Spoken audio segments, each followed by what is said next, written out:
Hi Avalon, thanks for your question you submitted via YouTube video about teleconverters. First thing I will tell you is that yes, you are correct in how they work. You do put them in between the lens and the body, and they do magnify the current lens that you have. Now you need to understand what they're actually doing so that you can make a more educated decision and understand whether you want to buy it now or you want to buy it later. So what are they actually doing? They're magnifying the lens. They're also decreasing the quality of the lens that you have, as well as the amount of light that is getting into the camera. So right now your current lens at 55 to 300, I think that's an f4 to f5.6 lens. That means that if you put this 1.4 teleconverter on the 14E2, that means it's going to make it 1.4 times longer. Alright? But you're also going to lose about that much light. You're going to lose about 2/3 of a stop of light. Then you go up to the 1.7, you're going to lose a little bit more light. Up to the 2.0, you're going to lose even more. Up to about a stop and a half of light, depending upon your lens configuration, obviously which converter you're using, all that stuff.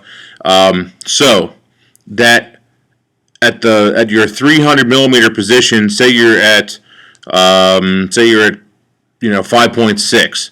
I'm not real familiar with that lens, so I'm trying to remember. Anyway, say you're at 5.6.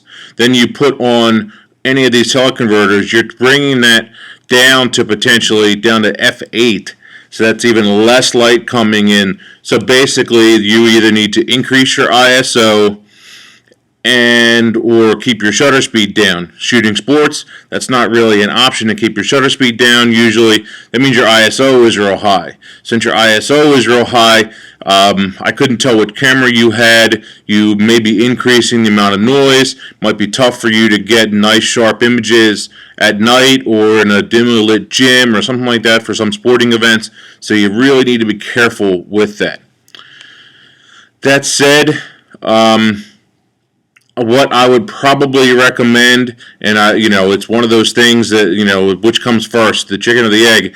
You need to make more money to buy better equipment, but you need to make money by shooting. So what I probably recommend is to, and I hate to say this, but you're probably better off just shooting with that 300 millimeter lens, doing the best you can to get as close as you can, and then cropping your images.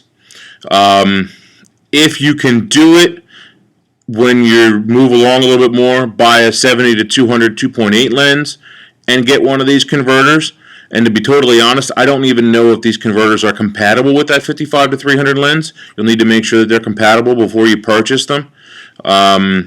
They're not going to be compatible with every single lens. They're typically used with your 2.8 lenses, because if you go from a 2.8 and you put one of these on, they might only knock it down to an f4 or an f4.5 instead of knocking it all the way down to almost f8 with the 55 to 300 that you have. So keep that in mind when you're choosing, when you're picking them. I think initially you might be better off just doing some cropping, getting a little tighter, doing your best to shoot the action that's right in front of you. Like, for example, the other day I was shooting some soccer games, and you really need to concentrate on the action in front of you and don't worry about the action that's so super far away. I was shooting with a 70 to 200 close up, and then a 300 millimeter 2.8 when they're farther away. And there's just some shots that it's just too far away on the other side of the field. There's nothing I can do about that. It would be, unless I'm going to chase them down, and I'm not fast enough to run after the soccer guys. These kids are amazingly fast. And the other option, just do your best to just get the ones that are there, that are right in front of you. Concentrate on the stuff you can get. Don't worry about the stuff that you miss. And if you really have to, crop it a little bit.